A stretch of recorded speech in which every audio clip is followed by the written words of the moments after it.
Good afternoon. I want to talk about our projects in Alaska. So there's the forward statements. We could either take the 10 minutes to read that or just assume that covers our bases. We want to talk about up in our interest in the Ambler Mining District. We have large deposits of copper, some zinc, and a lot of precious metals. So it's a fantastic area. It was up there when I was involved in building Red Dog, but the challenge, and you'll hear a bit more about that, was lack of infrastructure. How do you get the concentrates out? And I think that's the key thing that you're going to hear about today. We're focusing in right now on two projects, the Arctic project, which is we're in the process of going through a feasibility study on that now, and we're also looking at Borenight, which is a larger deposit. It's a copper and cobalt. So first off, we have what we call three partnerships. The first one is South 32. They came in early. They started to get involved in about 3 years ago, with the option that they could put in exploration for up to 3 years before they had to make a decision to come in and take a 50-50 joint venture for our Ambler Mining District projects. They went ahead, they did that, and then they made the decision to go ahead early. In fact, before Christmas this year to come in. And you can see where we set it up. It's a 50-50 joint venture between South 32 and Trilogys. And then they put in, they had to ante up about $145 million to get involved in this. And so we're fairly well funded. That'll take us right through to the feasibility, drilling up to proven reserves, and in fact getting in some of the engineering, the permitting process before we have to incur any more money. And of course we're well funded in the Trilogy side ourselves. Another one which is key, and the NANA is a native organization up in Northwest Alaska. I'm very familiar with them. They were the owners of the Red Dog ore body, and I worked with them for six years in the development of Red Dog. This gives you an idea. Show you. There's the Ambler district on the east side. The black is that's the NANA region, and of course there's Red Dog right there where I was involved in the building of that. But they're a great partner. They've thrown in the Borenight ore body, which is on their land, in exchange for possibility of an NPI later on in the project.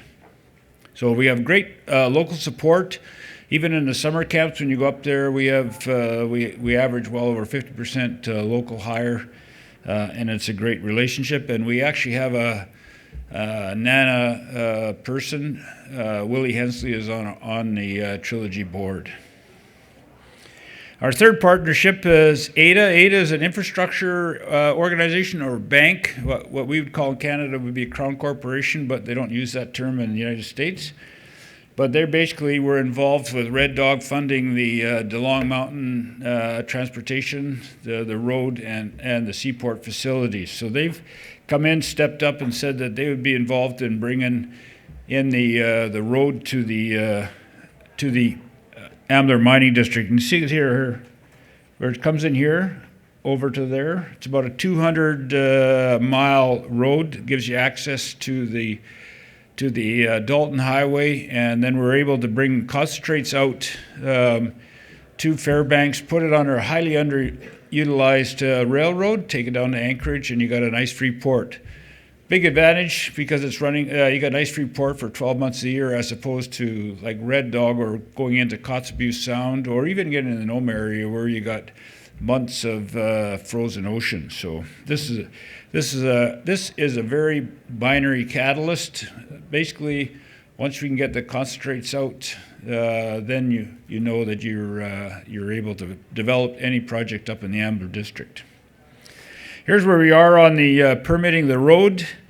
We're right up until we're expecting the last EIS from BLM and the Corps. We just got a notification yesterday that that's going to be being submitted and booked on the end of March. And then we're expecting the record of decision to come out 30 days after that, so the end of April, first week of May, thereabouts. So that's very exciting news. So that means once that happens, then any of the deposits that are in the Ambler district then have the potential to be developed. And this gives you an idea of some of the properties, and this is what I think is such an exciting thing about Trilogy Metals. They've been able to consolidate the camp, Nana threw in the Borenight deposit, and then you look over here, and this is a carbonate replacement over on this side of the valley, and this is a big long VMS belt that basically runs about 100 kilometers or say 65, 70 miles. And there's all the historical sites in there with the Arctic, and we've drilled some of the other ones there. A lot of that work was done in the 60s, 70s, and 80s, but then kind of stopped the exploration because if you can't get the concentrate out, there's no point. Here's our first one that we're looking at is the Arctic deposit. It's you can see it's about 43 million tons, open pit, 2.3% copper, over 3% zinc, lead. The lead is predominantly the carrier. The lead concentrate carries a lot of the gold and the silver values. So pretty exciting. And open pit.